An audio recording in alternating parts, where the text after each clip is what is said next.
Oui, alors moi, je suis une personne qui se fait souvent avoir par des fake news bienveillantes. Les fake news un peu moins bienveillantes, je pense que j'arrive à les distinguer, mais dès qu'il s'agit de partager des choses bienveillantes, je partage. De quel genre? Par exemple, des gens qui recherchent leurs animaux, disparition d'enfants, des choses comme ça. Et c'est souvent des fake news. Et moi, je me fais toujours avoir. Et comment vous savez que ce sont des fake news? Parce que après, j'en discute avec des personnes et ils me disent qu'ils l'ont déjà eu, que ça a déjà passé il y a peut-être plusieurs années et qu'en fin de compte, c'était un fake. Pascal Froissart, ça arrive souvent, ça, effectivement. Ça arrive très souvent, et effectivement, c'est difficile de résister à la bonne volonté, à vouloir aider.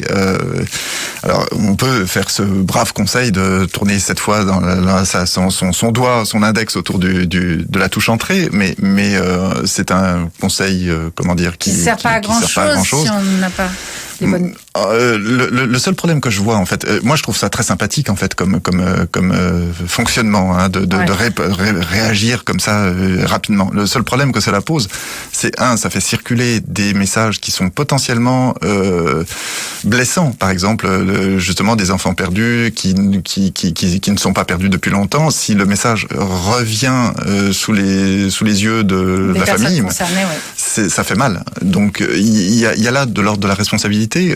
Et puis il y a aussi de l'ordre de l'économie.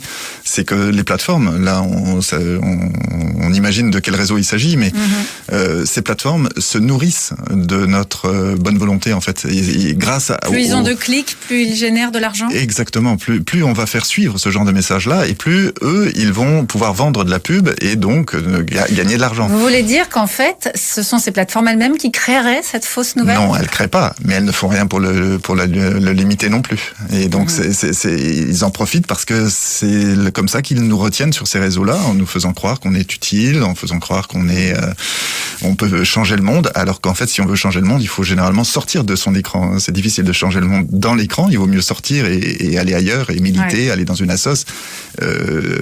Par exemple, si cette personne est attachée à la défense des animaux, mais qu'elle aille dans des associations de défense des animaux. Même chose, si elle est attachée à la défense des enfants, il faut aller dans les associations qui défendent les enfants. Vous voyez, Sandrine, vous êtes plein de bon cœur et de bonne volonté.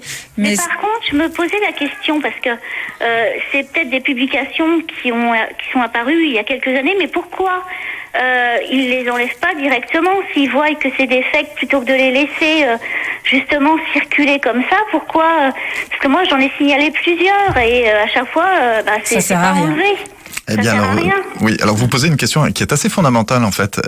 C'est que ces plateformes-là, Facebook, Twitter, Instagram, machin, n'ont pas le même statut qu'une radio ou un journal. Ils ont des statuts de technique, c'est-à-dire ils se contentent, disent-ils, de laisser à disposition de leurs lecteurs, de leurs spectateurs, ces messages-là. Mais ils n'ont pas de responsabilité éditoriale.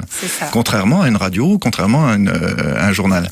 Et ça, c'est un vrai problème de droit, un vrai problème juridique qui est débattu en ce moment dans tous les pays occidentaux, parce que c'est ça la source du problème. C'est que actuellement, ces grands réseaux-là, ces grandes plateformes, elles n'ont aucun compte à rendre à personne. Elles font ce qu'elles veulent.